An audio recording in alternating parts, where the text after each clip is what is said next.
Lagayan siya ng itlog. So, maganda naman siya sa akin guys for me. So, bali worth it naman siya. So, kung gusto nyo ganitong guys na lagay ng itlog ay ilalagay ko na lamang yung link dyan sa description. So, mas makakamura tayo guys if bibili tayo ng itlog sa palengke. Ayan, kaysa bibili tayo sa tindahan ng pa isa-isang piraso. So, mahal siya. So, itry natin ilagay dito yung itlog namin na binili. So, bumili kami guys ng isang tray. Ayan, so ilalagay natin dito. So, pag wala pang nakalagay dito guys na itlog, ay kusa siyang nagsasara. So, kailangan guys ay unahin natin maglagay dito sa ilalim. Ayan. So, since wala na sa 30 yung aming itlog, ay dito na ako sa pangalawa naglagay. So, isang tray lang ang pwede lagay dito guys. So, isang tray is 30 pieces.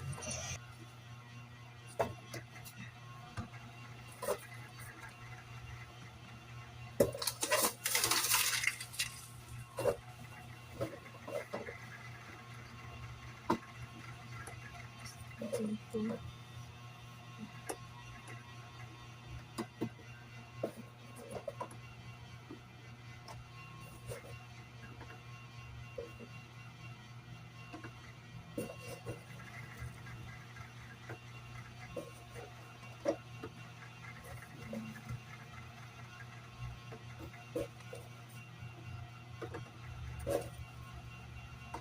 So, yan lang guys.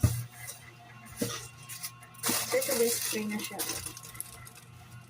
Dito sa ilalim guys, hindi na nalagyan. Ayan. So, yan guys, bali nasa 19 pieces na lang yung aming itlog dahil nga nabawasan na namin to.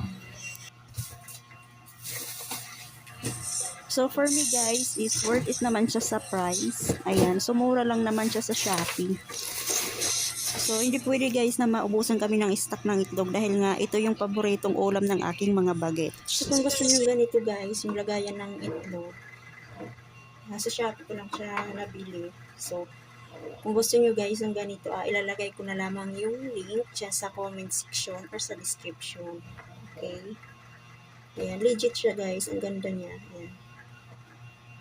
So, ilang piraso na lang yung aming itlog dahil nga hilig ng aking mga bagets sa itlog. Araw-araw itlog. Ayan.